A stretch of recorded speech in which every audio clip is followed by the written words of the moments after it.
Ce soir, vous avez vu le film de Mikaela Pavlatova. Pour en parler, Mikaela Pavlatova est à Prague. Elle ne pouvait pas venir. Le producteur du film de Sacre Bleu Productions est à Cannes. On est dans Cannes. Donc, c'est Alexandre de Payret, Payerai. d'accord, Bonsoir. qui est attaché de production à Sacre Bleu, qui vient parler du film avec moi, avec nous. Et je crois que c'est une des premières fois que vous faites cet C'est la exercice. première, tout à Voilà, fait. donc, c'est très bien.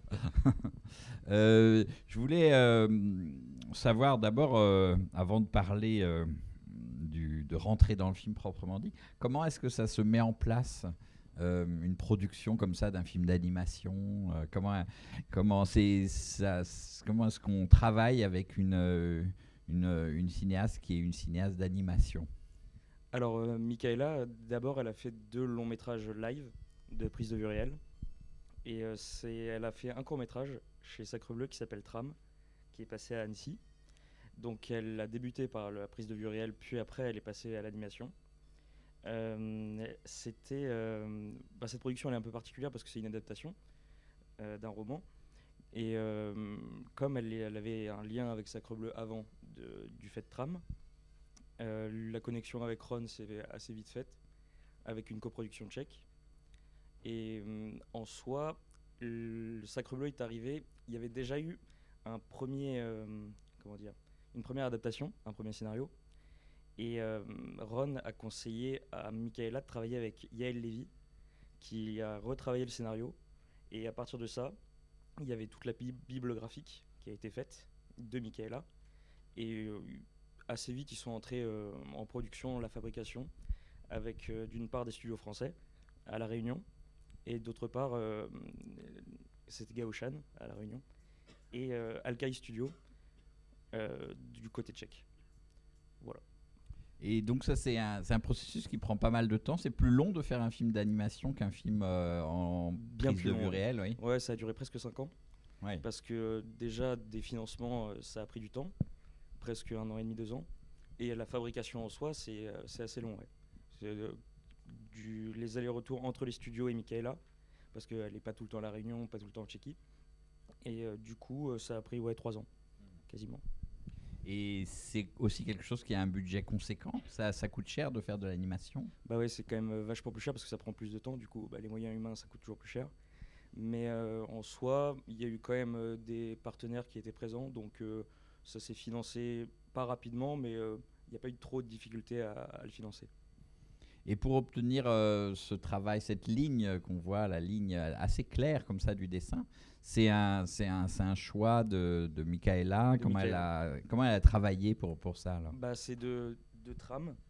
Euh, Son désir esthétique et sa patte, elle l'a développé dans ce court-métrage. Et elle l'a développé encore plus sur ce film, où elle faisait un choix d'avoir une ligne esthétique simple pour se rapprocher le plus de l'histoire, des personnages. Elle voulait que les animateurs arrivent à faire ce qu'elle voulait exactement, tout en ayant les expressions des personnages bien distincts. Et c'est sur ça qu'elle travaillait le plus. C'est sur les émotions et comment les faire paraître à l'écran. Et, qu'est-ce que pour vous, qu'est-ce que pour Sacre Bleu, ça apporte de faire sur ce sujet un film d'animation plutôt qu'un film de prise de vue réelle? Qu'est-ce que ça change? Sacre Bleu en soi, on fait plus d'animation que de prise de vue réelle. Donc Ron, c'est quand même une ligne éditoriale qu'il apprécie et il s'y connaît plus dans ça. Au-delà de ça, avec Tram, il s'était assez bien entendu sur la façon de faire les choses et la façon dont l'animation pouvait servir l'histoire plus que la prise de vue réelle. Elle le dit dans une interview assez bien, c'est qu'elle n'aurait pas pu faire en prise de vue réelle ce qu'elle voulait faire dans ce film, c'est-à-dire se concentrer vraiment sur les personnages en mettant de côté pas mal les choses un peu pas insignifiantes, mais pour vraiment rester au plus près des émotions des personnages. Elle voulait que ce soit par l'animation. Et au-delà de ça, il y a un ton parfois humoristique qu'elle pense plus clair et plus efficace grâce à l'animation. Alors, vous l'avez dit, hein, le film vient d'une adaptation, hein, d'un roman qui n'est pas un roman graphique, hein, qui est un roman d'enquête, de témoignage plutôt, de Prochaskova. Euh, Vous pouvez nous parler un petit peu de ce roman? Vous l'avez lu? Moi, je ne l'ai pas lu, non. Donc, je ne vais pas en parler vachement, mais je sais qu'au niveau de l'écriture, Yael Lévy a fait en sorte de simplifier, d'enlever quelques personnages pour qu'on ait vraiment le suivi de cette famille, qu'on soit à l'intérieur de la famille et qu'il y ait moins d'éléments extérieurs. Tout ce qui est les amis américains qui se font et même presque le contexte historique. Ils ont essayé de travailler plus les personnages, de les rendre plus complexes, mais peu de personnages, pour qu'on arrive à avoir une histoire moins manichéenne, que tous les personnages soient plus travaillés, qu'on les comprenne plus vite, en enlevant la multitude de personnages qu'il y avait dans le roman de base, même si je ne l'ai pas lu, je sais qu'il y en avait plus. Et ça a permis d'avoir en soi un résultat où on est à l'intérieur de la famille, on est en immersion, et on voit les rapports des personnages, et même, par exemple, le beau-frère, qui pourrait être vu comme le grand vilain, on le voit qu'à un moment, il craque face à tout le contexte qui lui pèse sur les épaules, et tout ce qui lui arrive quand il doit se séparer de ses enfants. Et ben c'était tout l'enjeu de Yael et de Michaela, c'était de les rendre complexes et ambigus, et qu'il n'y ait personne qui soit blanc ou noir. Et par ailleurs, ce qui est frappant aussi, c'est qu'il y a une base très réaliste dans cette histoire. C'est-à-dire que le roman, il est fondé sur une enquête, sur des témoignages réels, donc d'une jeune femme tchèque qui effectivement a vécu cette histoire. Et c'est vrai que c'est quelque chose qui est très important dans le film. L'aspect, ça peut être une des voies de l'animation, hein, le côté onirique, fantastique. Ici, on est vraiment dans quelque chose qui, au contraire, est très réaliste, très ancré dans un réel, dans une société, dans une ville, dans une famille. Et ça, c'est quelque chose qui, évidemment, est important dans le film et vient de cette adaptation. Il n'y a qu'une seule séquence où il y a un moment onirique. C'est le moment où il skate les cheveux au vent et compagnie. Mais oui, tout le reste est vachement ancré dans le réel pour montrer le contexte et pour faire vivre les personnages dans une réalité, dans la réalité sociale, pour expliquer comment agissent les personnages aussi. Et du fait que ce soit une histoire vraie, Michaela voulait pas déroger au contexte, voulait vraiment, parce que dans le roman, celle avait le personnage principal, qui est Hera ici, elle avait vachement marqué, et que ce soit une femme indépendante qui lui suive son amour, elle voulait montrer que ce choix, c'était son choix, et que même si elle devait faire des concessions, elle était toujours prête, dans la limite des choses acceptables évidemment, prête à le suivre par amour. Et il fallait le contexte qui montre que c'était ce choix par amour qui expliquait ça. Et bon, ce que l'animation apporte à ce contexte très ancré, très réaliste, c'est on a l'impression d'avoir une forme je dirais de point de vue intérieur un petit peu des personnages. Bon, quelque chose qu'on peut avoir bien sûr dans des films avec des acteurs, mais ici on a vraiment l'impression que le dessin peut aller derrière les apparences. Enfin, derrière le tchador, par exemple, c'est quelque chose qui est voir ce qui se passe derrière. Et c'est vrai que c'est important dans une société comme on voit ici de marquer un petit peu, de montrer que c'est pas une société totalement uniforme, qu'il y a beaucoup d'attitudes, de possibilités finalement dans une société comme ça, et qu'on peut dans la mesure du possible, hein, trouver un monde intérieur, des choses comme ça. C'est important. Vous l'avez bien dit, derrière le tchador, c'était vraiment c'est l'exemple qui montre que l'animation permet vraiment d'être en immersion, et dans tout ce contexte familial qui est vachement intime. L'animation permettait d'aller au plus proche des personnages en étant presque dans leur tête parfois, et c'est ce qui permettait de définir vraiment ce que pensait Hera, mais même les autres. Et c'est ce biais qui semblait le meilleur pour Michaela et qui fonctionne à mon sens. Alors, est-ce que vous savez pourquoi Michaela Pavlatova a été si marquée par cette histoire et a voulu en faire son film, hein? Est-ce qu'elle avait un rapport personnel ou est-ce que voilà, quel est un peu le mobile de la cinéaste pour partir sur cette histoire qui n'est pas banale finalement? Bah, d'abord, elle est vachement touchée par les histoires de femmes indépendantes et au-delà de ça, d'un point de vue personnel, elle comprend assez bien le fait de suivre son amour dans un autre pays parce qu'elle l'a vécu et ça l'a d'autant plus marqué et encore en lisant le livre, c'est le livre surtout qui lui a donné l'envie de raconter cette histoire parce que le fondement c'est quand même l'amour et c'est de suivre l'être aimé quoi qu'il en coûte presque. Et c'est ce qu'elle a vécu, et pas dans ce contexte-là, mais le livre a dû faire écho, et c'est ce qui l'a inspiré pour aller jusqu'au bout de cette histoire. Alors, le film n'insiste pas évidemment sur le contexte historique, mais en même temps, il est très présent, hein. Il y a quand même un contexte, je dirais, de dramatisation qui vire même au tragique, hein, avec la mort de Nasir. Et cette montée de la violence qu'on voit.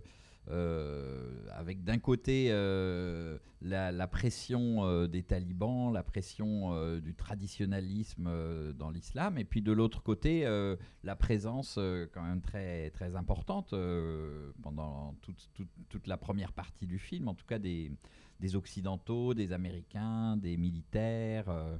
Voilà, c'est finalement relativement rare que l'animation puisse s'emparer comme ça de la violence dans l'histoire. Bah, justement, tout le contexte, le- avec l'arrivée de Mad, arrive à faire évoluer le récit et nous fait découvrir les personnages. Donc le contexte était vachement important parce qu'il explique pourquoi Nasir est comme ça et comment il évolue face à une occidentale, avec la présence américaine comme vous le dites. Donc deux systèmes de valeurs qui s'opposent, avec lui qui a une famille, même si le grand-père est vachement bienveillant, qui était quand même pro-taliban parce qu'ils se réjouissent des attentats quand on le voit à la télé. C'est ce que je disais au début, il n'y a rien de manichéen, c'est qu'ils ont leur système de valeurs, face elle à les siens, et c'est cette rencontre et ce vivre ensemble dans leurs différences qui a plu à Michaela et qui elle voulait en faire ce film. C'est que dans la famille, même s'il y a des systèmes de valeurs différents, dans nos différences, on peut se rapprocher, on peut vivre amoureux et on peut vivre avec sa belle famille quand même avec les différences. Et donc tout ce contexte était vachement important parce qu'il y a du coup toute la montée des violences avec la mort tragique de Nasir. Mais on voit qu'elle s'en relève et qu'elle reste quand même dans le pays après. Donc c'était montrer le parcours de cette femme indépendante face à tout ça. En même temps, on sent aussi le tragique et que la position d'Hera est quand même quelque chose qui est très difficile à tenir. Je dirais le coût est quand même prohibitif, hein. C'est la mort de son mari, c'est le renoncement à une vie qui lui est offerte finalement à un moment et auquel elle renonce pour rester à Kaboul dans une société où on sent qu'elle va être de plus en plus contrainte, enfermée, emprisonnée dans quelque chose qui lui fait violence, hein.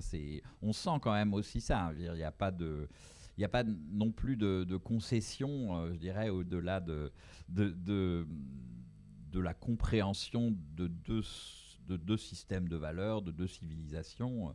Il n'y a pas non plus de concession aux talibans et on sent qu'elle garde aussi ses valeurs, mais que ça va être très compliqué pour elle. Oui, elle les accepte pour Nasir, mais elle ne cautionne jamais toutes les violences qui sont faites, toute la société qui écrase le droit de la femme et compagnie, ça c'est sûr. Mais comme je le disais, c'était le moteur, c'est que ce soit l'amour pour Nasir ou l'amour qui naît avec Mad, c'est son moteur et c'est Mad qui peut pas et qui, avec du fait de sa maladie, de toute façon, ne vivra pas éternellement. même très peu, le, qui ne veut pas quitter le pays, elle le fait pour lui, comme elle le fait pour Nazir. Et son moteur, c'est l'amour qu'elle porte aux êtres qui lui sont chers, quoi. Alors, comment est-ce que vous voyez ce personnage du petit Mad voilà, qui intervient dans le film à un moment d'une certaine manière, le film aurait pu se passer de lui. C'est quelque chose qui vient en plus de cette histoire et qui finit par lui donner son sens. Bah, c'est ça, parce que le titre français, c'est Ma famille afghane. Le titre international, c'est My Sonny Mad. Donc Mad est plus au centre, que le titre français lui apporte moins d'importance à son arrivée. Or, en soi, son arrivée permet à tous les personnages de la famille d'évoluer, que ce soit la belle-sœur qui va finalement s'enfuir, que ce soit même Nazir ou les autres parents. Et bah, grâce à lui, tout le monde évolue. Et c'est lui a des discours d'adulte parfois, qui est quand même vachement lucide. Même quand on l'entend, il entend parler les deux parents. Il est quand même assez conscient de tout. Et il permet aux autres d'évoluer. Et il est quand même une incarnation d'innocence et bah, de joie dans cette famille où lui handicapé, qui est différent des autres, bah, il apporte ce changement et c'est comme ça que les personnages arrivent à évoluer. Et donc il est vachement important dans l'histoire quand même. Alors il y a un dernier élément avant de vous passer la parole. Je trouve qu'une des forces du film, c'est son art du détail, de rentrer dans le détail d'un intérieur, d'une ville. Voilà, il y a quelque chose qui est très vivant dans le film et qui fait exister complètement, qui à la fois le stylise, vous avez dit aussi tout à l'heure, qui se centre sur un certain nombre de personnages. On sent voilà, on ne voit pas tout, mais tout ce qu'on voit, on le voit vraiment dans ses nuances, dans ses détails. Et en ce sens, le trait, les couleurs sont vraiment très adaptés, je dirais, au projet du film. Bah, carrément, Michaela a vachement travaillé sur le trait et les couleurs. Elle avait sa vision de comment était le film et de mettre à l'écran les intimités, parce que on a quand même la plupart du temps, on est dans des endroits fermés, on est chez eux, même au zoo, on n'en voit pas énormément en dehors du zoo. C'est une mise en scène qui est quand même vachement portée sur les personnages et toute l'ambiance qu'elle donne avec les couleurs, c'était vraiment son souhait de base et que la suite était censée, et ce qui fonctionne, nous rapprocher le plus des personnages dans leurs endroits intimes, même parce qu'on se sent même pas tellement à l'étroit, je trouve, dans leur maison, partout là où ils sont. Et c'était vraiment être le plus proche des émotions de tout le monde. Et avec, y compris d'ailleurs des nuances dans les sentiments, avec des touches d'humour, par exemple, lorsque ces femmes et ces enfants, tout d'un coup, quand la paroi craque, déboulent dans le monde des hommes, comme ça, c'est à la fois un scandale, c'est une transgression, et en même temps, tout ça est montré avec beaucoup de nuances, de sensibilité et même d'humour dans cette scène-là. Bah, l'humour était vachement important. Elle le dit dans une interview, c'est un humour doux amer où dans une société vachement violente, bah, ça vient souvent des Hera, ces touches d'humour.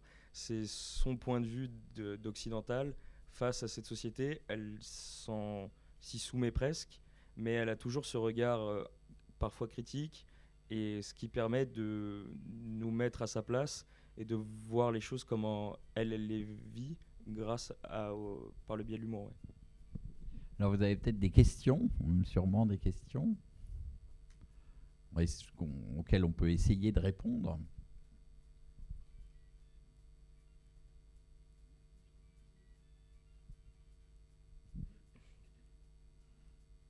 Non.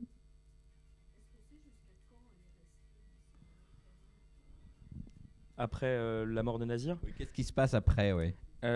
Michael là le dit pas, parce que c'est pas le sujet de son film, c'était vraiment sa vie parmi cette famille. Et la fin, c'est assez ouvert pour se dire, parce qu'il va mourir dans très peu de temps, il a une maladie dont j'ai oublié le nom, qui le fait vivre jusqu'à 14-15 ans, et après, c'est un vieillissement prématuré, et il meurt d'une crise cardiaque. Souvent, les malades meurent d'une crise cardiaque. Donc, est-ce qu'elle y restera toute sa vie? C'est pas dit. Mais en tout cas, ce qu'elle fait, c'est qu'elle va rester avec lui le temps de sa vie, en tout cas. Elle le dit, mais la temporalité, on l'a pas. Non. Et sinon, il faut se renvoyer, se retourner vers le roman qu'on peut trouver, je crois, qui a été traduit, de Petra Prochaskova. Donc voilà, que vous pouvez trouver en librairie.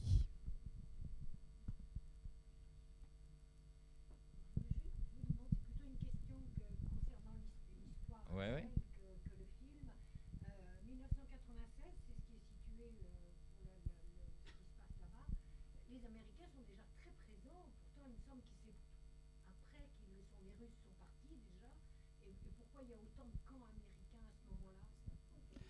Eh bien, on voit le moment de la montée Voilà, les Américains sont là, mais les talibans sont en train de monter et de prendre le pouvoir. C'est le contexte de la fin des années 90 et qui mène au 11 septembre 2001. On comprend très bien Je trouve que, à la fois, c'est pas ce qu'on voit de plus évidemment dans le film. Mais on comprend la présence des Américains et des ONG occidentales qui sont là et qui vont, à un moment, à partir du 11 septembre, s'en aller pour revenir quand les Américains vont envahir l'Afghanistan. Donc on est dans ce moment de bascule, en fait, où le pouvoir américain et l'armée américaine est très présente, mais où on sent monter le contre-pouvoir taliban. Il faut se replonger 25 ans en arrière. Mais c'est vrai que le film n'est jamais, à part cette scène qui est quand même assez forte, de vision à la télévision de la famille qui voit les tours de New York. Le film il est situé, mais il n'est pas effectivement un film d'histoire au sens du raconterait le.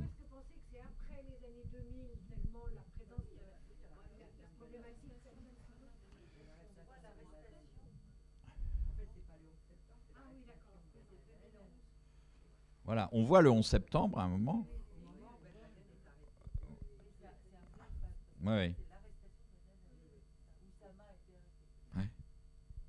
Donc ça prend tous en écharpe, disons, toute cette séquence de lutte entre le pouvoir taliban et l'armée américaine, qui vient d'être refermée là il y a quelques mois par la victoire des talibans.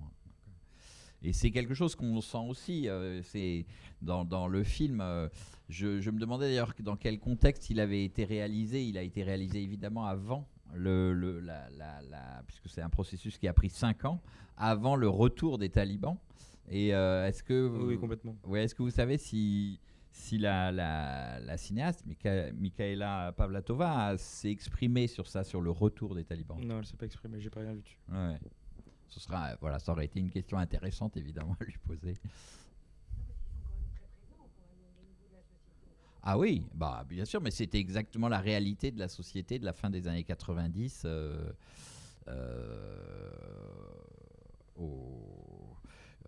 et une réalité qui est évidemment pleine d'ambiguïté, puisque les talibans étaient alliés des Américains aussi en termes...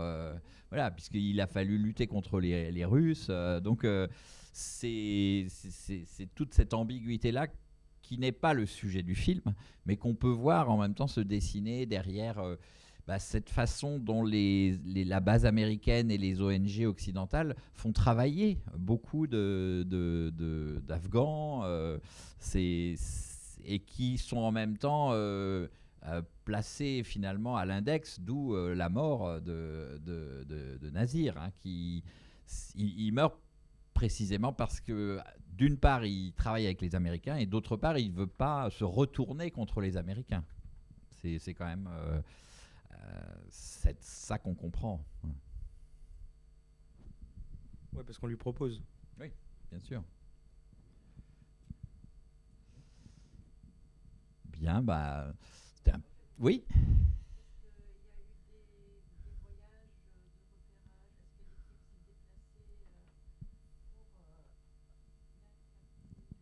Alors non, elle s'est basée sur les écrits parce que c'est une reporter de guerre, Petra, j'ai oublié tout le temps son nom. Petra Prochaskova. Prochaskova, du roman. Elle s'est basée énormément sur le roman.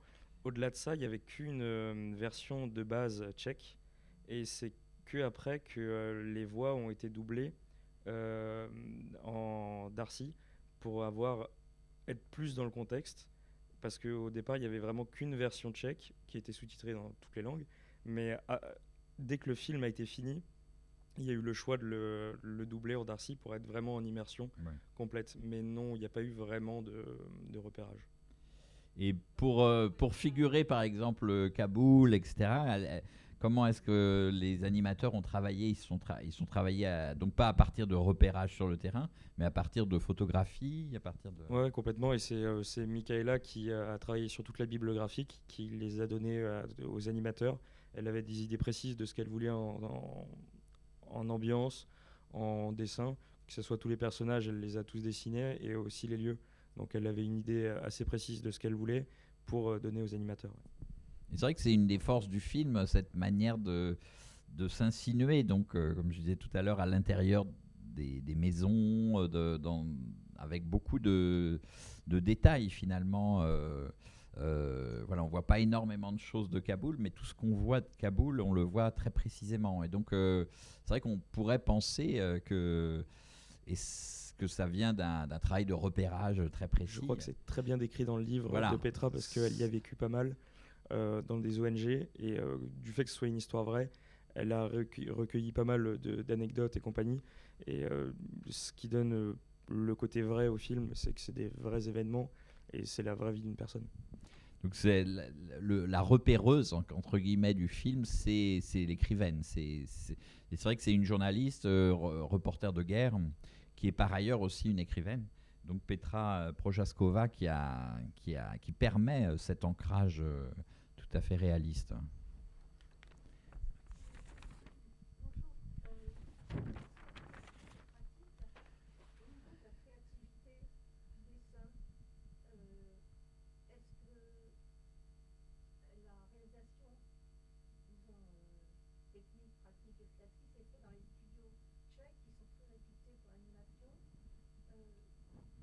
Ou les studios de La Réunion, ou les deux.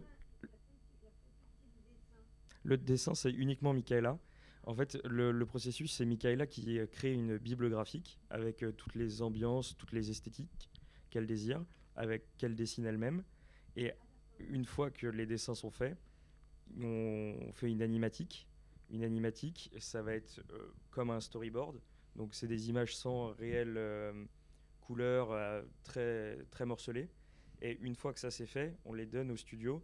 Et les studios s'occupent de la création visuelle avec tout le moodboard que Michaela a donné. Donc c'est d'une grosse part tchèque, mais aussi à La Réunion. Il y a eu deux pays qui ont fait l'animation.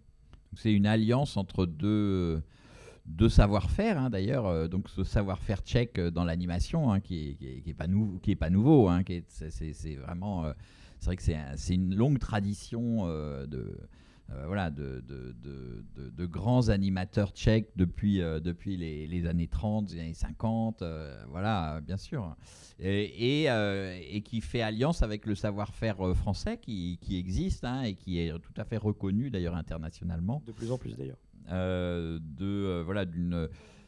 Oui, au niveau de l'animation, avec je sais pas, l'école des Gobelins par exemple. Et c'est vrai que moi je ne connaissais pas ce studio basé à La Réunion, mais c'est vrai qu'il paraît qu'ils sont très dynamiques et qui font de plus en plus de courts-métrages, de longs-métrages, d'animation. Et le désir de Michaela, c'était d'avoir un style graphique presque, on va dire, simple, pour avoir exactement ce qu'elle voulait, pour que les animateurs puissent faire exactement ce qu'elle voulait.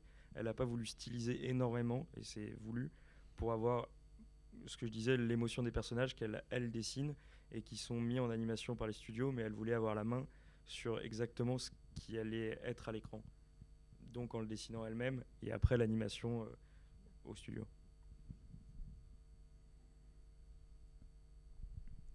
Encore une question? Bien, bah, je vais remercier Alexandre pour ces explications. Et puis, vous donnez rendez-vous pour la prochaine séance du Champeau, qui sera la dernière de l'année. On arrive au mois de juin. Il n'y a pas de ciné-club en juillet. Donc, ce sera le 6 juin. Le lundi 6 juin, le lundi de la Pentecôte, je préviens.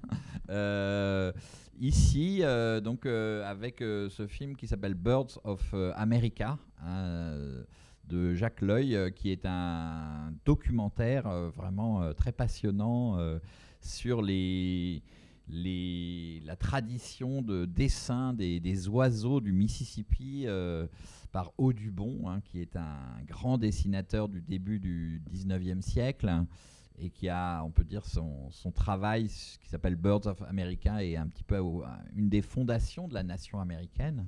Et voilà, qu'est-ce qu'il en est aujourd'hui de ces espèces et de la survie de ces espèces 2 siècles plus tard, en descendant le Mississippi. C'est un film qui vire parfois d'ailleurs au film d'horreur, tellement la violence faite aux oiseaux et à la nature est quand même assez incroyable. Donc voilà, le 6 juin, c'est un très beau film et Jacques L'Oeil sera là avec nous pour en parler, le réalisateur. C'est un film un peu important, un peu grave, mais important dans le contexte actuel, qu'on vous propose donc le lundi 6 juin prochain. Merci beaucoup. Merci.